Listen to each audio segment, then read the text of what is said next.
Greetings and welcome to another Giving Thanks. We are here again today, and it is the month of November. Oh my goodness. Look, I am cold. As you can see, I got my sweater on, my hat on, and I am ready for the cold. It is freezing already. For me, anything under 70 degrees is cold, okay? Anything under 70 degrees is cold. Let's get into it, shall we? I ask that the words of my mouth and the meditation of my heart is acceptable in the sight of what is righteous, kind, good, loving, and all of that, right? So here we go with the verse of the day. Verse of the day. Verse of the day. Verse of the day. Verse of the day. So let's get our verse of the day today. Our verse of the day today is coming to us, oh my goodness, all the way from Romans chapter 13, verse 1. Romans chapter 13, verse 1. Thank you so much for joining. Greetings. Welcome. Thank you. Sit. Have a seat. We're getting ready for the verse of the day. You missed the verse of the day intro song if you're just joining us, but I'll play it again. Verse of the day. Verse of the day. Verse of the day. Verse of the day. So the verse of the day today is coming from Romans chapter 13, and it's verse 1. Romans chapter 13, verse 1. I crocheted this, y'all. This is done. My crocheted scarf or something. I don't know what it is, but yeah, I crocheted this. Check it out. Ooh-dee-doo. Yeah. My crochet came out pretty nice, and it's keeping me warm and cozy. So I'm going to crochet some more. But let's get to our verse of the day. Our verse of the day, as I said, is coming from Romans. You should have had time to look it up and get it. Romans 13, chapter 13, verse 1. And we're in a government shutdown, right? The government has shut down. All this is happening. We know that Babylon, this is the government, is fallen. And the people who are picking up the pieces are left to do so in a fallen nation. Once you cannot feed your people, you cannot take care of their health, you cannot take care of their education, you just, it's crazy. It is insane what's happening. So as I look at the verse today, I want to read it. And it's talking about the government and people who are in authority positions. Okay, so listen to the verse of the day today. Let's get our verse of the day. And the verse of the day, as I said, Romans chapter 13. So you should have Romans up on your screen in your Bible, okay? And our Bible challenge, we're in the book of Acts. So if you want to pick up Romans chapter 13 and then open Acts, you can do so. But we're in the book of Acts for our Bible challenge. And I missed you all yesterday. But yesterday's Bible challenge was progress of the church. We started November 1st with power of the church. The church power of the church, and then progress of the church. And now we have for today, November 3rd, persecution of the church. Now, the church is going to be persecuted. This is what's happening. And to know God is to know that God should be obeyed. So, obedience to righteousness, that's what we're looking at. And when we look at obedience to righteousness, we look at the people around us. Are they perpetuating an obedience to righteousness? And when we look at the nations, we look at what's going on in the world, we see that these governing authorities are not righteous. They're not doing the right thing, okay? So let's look at our verse today. Romans 13, verse 1. Here it goes. Let everyone be subject to the governing authorities, for there is no authority except that God has established. Remember that. There's no such authority for that God has established. Okay? And what is God? Isn't God righteousness, mercy, love, kindness? So the authorities that are establishing a precedence or a agenda does not have the people who are the human battery supporting them in consideration or thinking about them. Michael Jackson said it the best. They don't care about us, right? We have lots of musicians and artists who stand against these systems of oppression in their music. So when we look at what's happening and then we look at this verse today, it's like, wait a minute, right? Let everyone be subject to the governing authorities, period. Okay, so you're not lawless. You're not out here breaking laws. You are subject to the governing authorities, right? You don't go out there in a store and steal. So you are subject to that. You're free. You got free will to do the right thing.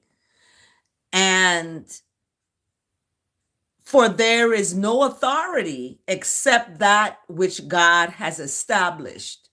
Okay, and the establishment of the authority of God is soradochna, do good, period. That's it. The authorities that exist has been established by God. And these authorities that exist, that's been established by righteousness, goodness, mercy, that's the goal of these authorities, right? We seem to have this conflict that's going on. And when we get to the word today, it'll kind of give us the answer, because Romans chapter 13, verse 1 brings up the question, who is in charge here? Right? Who is in charge here? What is going on? So we see that the authorities that exist have been established by God. However, there is no authority except that which God has established, and God is righteousness, mercy, love, kindness. So if you want to know who is talking, like there's a film I have to finish watching. It's called Come Sunday, and it came out in 2018, I believe, or 2019, and it's called Come Sunday. And the pastor, the bishop of this organization, has changed he's evolved. He's like, everybody can be saved. Everybody is already saved. You don't have to, you're already saved. You just have to, know that and live in that way. And he was fought down, like, you can't be telling these people there's no hell. We need to let them know that so that they can keep paying us money at the church. So we have in our Bible challenge today, the persecution of the church.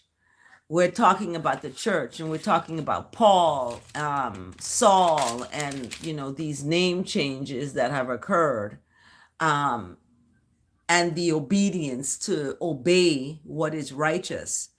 So in the book of Romans chapter 13, verse 1, we have begun this theme of obedience to righteousness. And what is righteousness? Are you going to be obedient to a government that doesn't care about you and cannot save you? So we see that the food, it's time to plant our own food. It's time to learn how to eat in the way that we were supposed to be eating, right?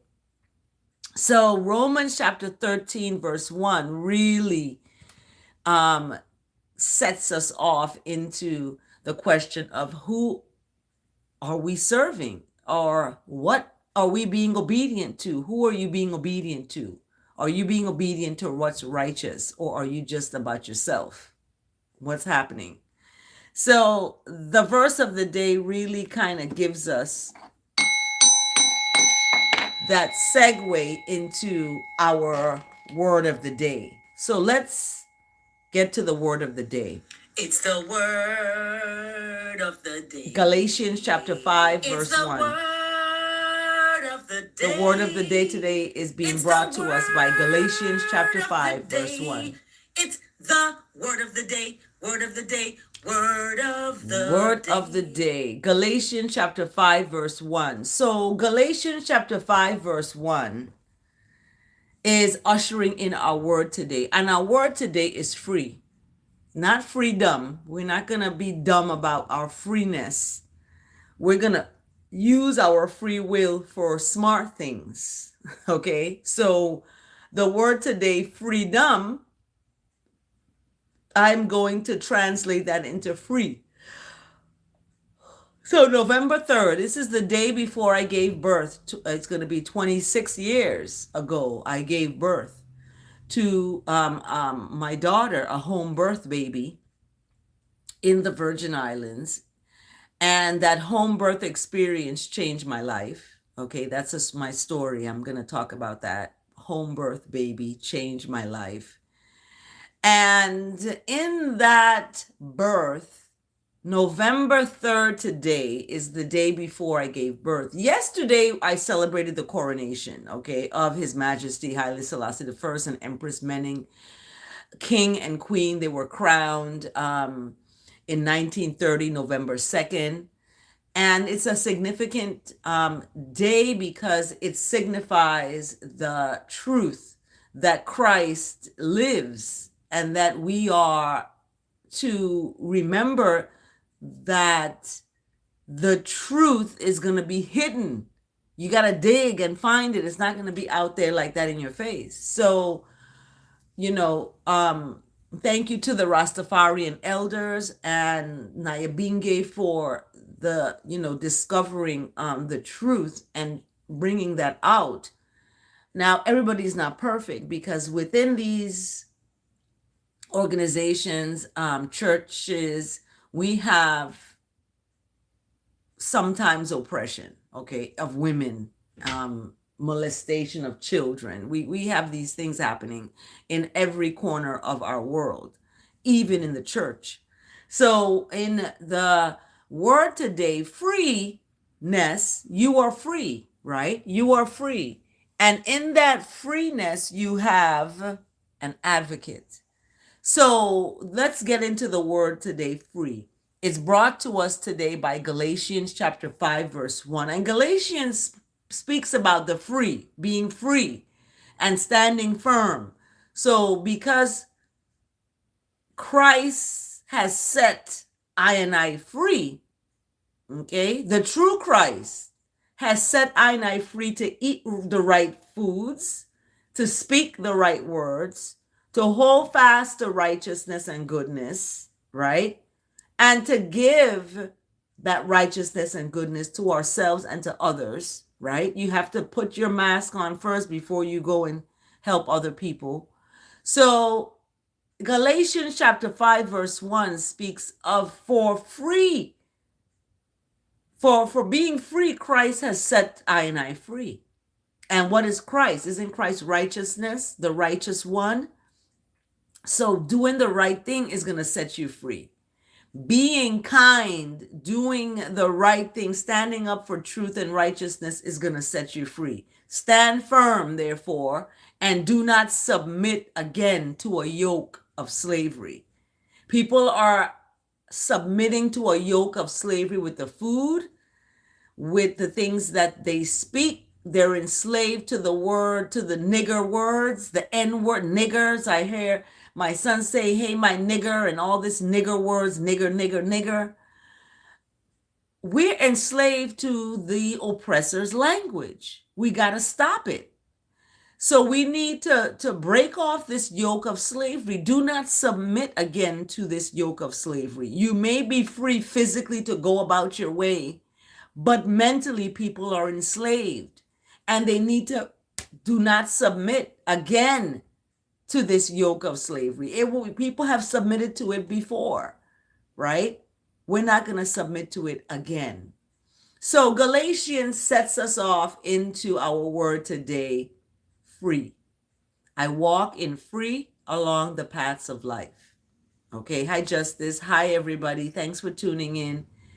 Each day is an opportunity to live more fully from your righteous nature, from that righteousness. Righteousness's freeness means there is an enduring reality beyond the limits and confines of worldly experience. What does that mean?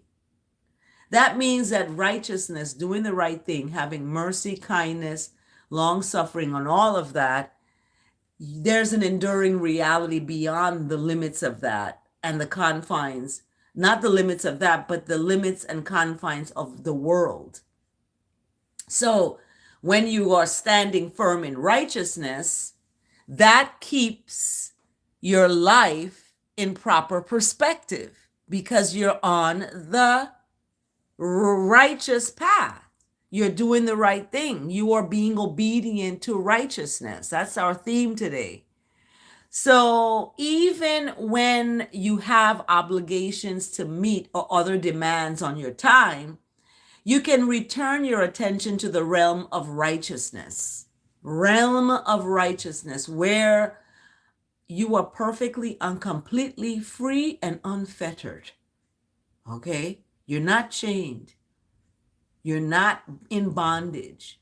My son is in bondage to the words that he uses. He needs to stop using these nigger words, these words that are low energy and low vibration.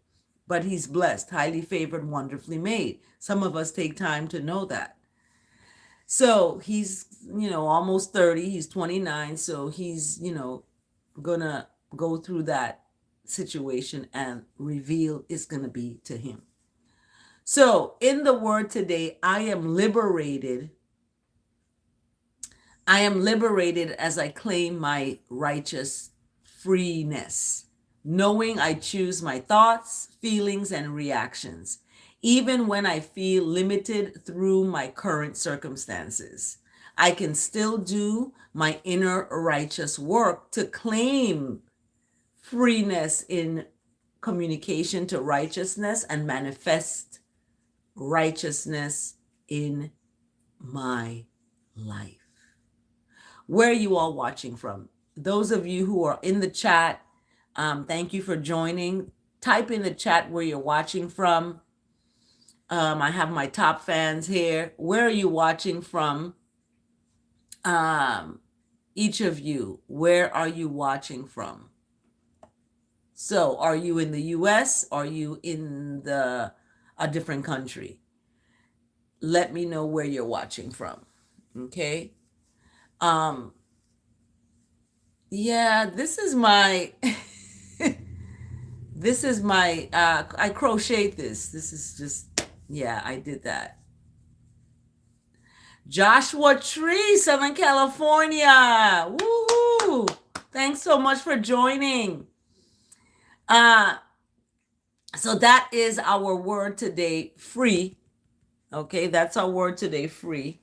Let's look at our Bible challenge. Those of you who are in my Bible challenge, we are getting down to, we're in November. We're going to be into Romans soon.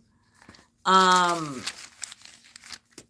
we just have this Bible challenge going. Um,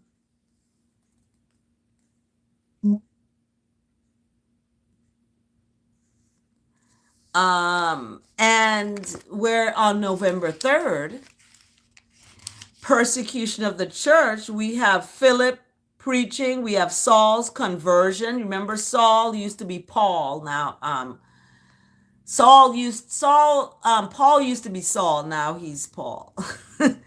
So we have a new name, and that's why November 2nd ushered in the new name of Christ.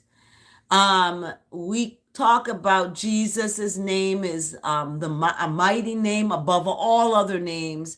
We can't have that division, one thing above all the rest, right? We have a separate that separates. We know that the name is revealed to each one of the children of God in the time it's supposed to be revealed, and you can't tell somebody that the new name that was revealed to them is not the new name and they're gonna be going to hell for calling on another name. The name of Jesus is powerful. It's been embodied with righteousness, goodness, mercy, love, and kindness. And Jesus himself said, it's not me, it's my Father's will be done. So when you talk about Jesus's name being mighty, people embody Jesus with being God and God being Jesus. And, and that's fine. I can see where you can say that because of the human experience Jesus had and then the supernatural experiences that he, existed within. So in November 3rd, we have the book of Acts, chapter 8 to 9. And after Stephen's death, intense persecution against the Christians in Jerusalem forces them to scatter to the regions of Judea and Samaria, exactly the places Jesus had said they would go. So we have Christians all around the world are being persecuted. We have people are being persecuted for their religious beliefs. Rastafarians were persecuted because of their beliefs. So people who believe opposite of what the world wants are going to be persecuted. When Jesus talked about, look, it's within. That's where all of it is. It's within you. It's not outside of you where you got to go outside and buy this and buy that to gain knowledge. That's why education should be free. It shouldn't be a cost to be educated. The only cost is to teach, is to pay teachers. That's it. And you need to get that money just like you get money from the football players. They making millions and billions of dollars. It's craziness. Running around after a ball. That shows you where our world is. And so we have Philip the evangelist becomes God's instrument to proclaim Jesus as Messiah to the city of Samaria. And later he shares the good news with an Ethiopian eunuch on the road to Gaza. So we have the Ethiopian eunuch being mentioned here. The first transfiguration of Christianity in Ethiopia, the Ethiopians, right? Taking that on. But the most strategic conversion takes place more than 100 miles to the north, where Saul comes face to face with the very Lord he has been persecuting. Remember, David was hiding from Saul. David could have dealt with Saul and got him out of the way, but he waited for God to deal with it. Like, I'm going to put you at the foot of the cross right here. Let the blood drip, drip, drip on you and take care of you. That's why I tell people I'm not violent. I'm not going to hurt you violently. I'm leaving you to something higher than myself because I can't go there. I'm not going to go there and try to do God's work, God's job. I'm going to just be a vessel for God. That's it. In righteousness and goodness and mercy. I'll let God handle all the other stuff. So we see in our daily walk, what does the law of physics, the greater the heat, the greater the expansion, right? Have to do with the book of Acts. When the heat is on, it's going to expand it, right? What is the answer is it is an accurate description of the process by which the gospel message expanded beyond the city of Jerusalem. So you're going through a process. Whatever you're going through in life, it's a process that you have to go through in order to get to the other side, okay? My first son was found in a motel in California, okay, Southern California, and that was a hard thing to deal with. That's a process of grieving. I'm still grieving up to today. My dad, the following year, passed away. I'm still grieving for that. So Thessalonians chapter 5, verse 16. Thank you so much for sharing that scripture, because we do that on this channel. We give thanks for the scriptures because they keep us looking at what's going on in the world and like, wait a minute. So 2 years after Jesus spoke the words recorded in Acts chapter 1, verse 8, the disciples resided only in Jerusalem, and so the good news they were commissioned to share stayed within the city walls, right? But that meant that only the first phase of the Great Commission was being accomplished. So God allowed a little heat in the form of persecution to encourage the expansion of the gospel into the reaches of Judea and Samaria. So heat, fire, burning, okay? Postponed obedience to the command of God usually amounts to disobedience. And God has many loving but sometimes painful ways to encourage you to obey. The choice is yours. You can beat the heat by doing his bidding or feel the heat of his chastening hand. 5 times in today's passage, an individual is commanded to go and do something.